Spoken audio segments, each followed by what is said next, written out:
Circuit bleu. Côté culture, Michel Pierrard.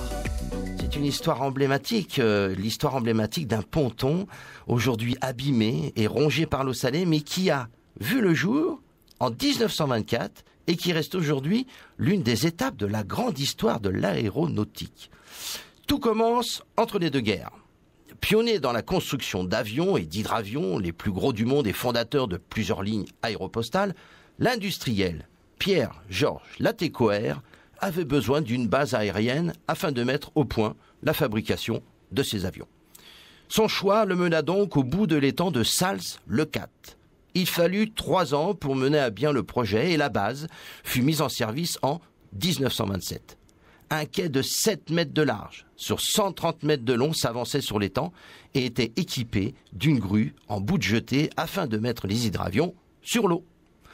Les ateliers Latécoère de Toulouse construisaient les hydravions qui étaient ensuite transportés en pièces détachées jusqu'à Saint-Laurent-de-la-Salanque où ils étaient remontés.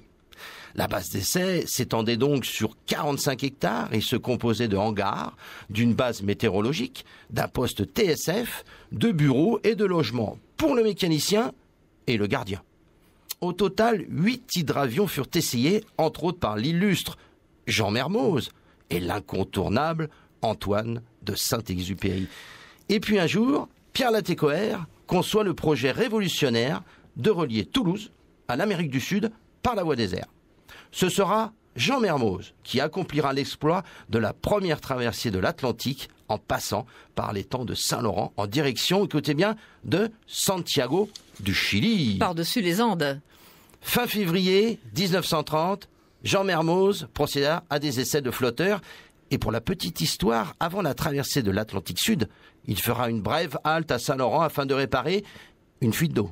La base de Saint-Laurent est donc devenue le champ d'essai et de mise au point de gros longs courriers avant leur mise en circulation sur la plus longue ligne aérienne du monde, Michel. Mais en 1937, malheureusement, la base sera cédée aux militaires. Le 13 août 1944, alors qu'elle est occupée par l'armée allemande, elle sera bombardée par les chasseurs de la Royal Air Force. La base a été reprise par la commune en 2010 afin de conserver le seul témoignage de cette époque héroïque. Et pour terminer, je citerai Pierre Latécoère qui avait dit un jour à ses collaborateurs, écoutez bien, j'ai refait tous les calculs. Il confirme l'opinion des spécialistes. Notre idée est totalement irréalisable. Il ne nous reste qu'une chose à faire, messieurs. La réaliser. Magnifique, j'adore Voilà. cette citation. Merci Thierry Tremblay. Et ce qui reste aujourd'hui, c'est un petit bout du ponton finalement. Ce qui reste aujourd'hui, c'est le ponton. Il est entier, bien sûr, il est un petit peu abîmé, il n'y a plus la grue.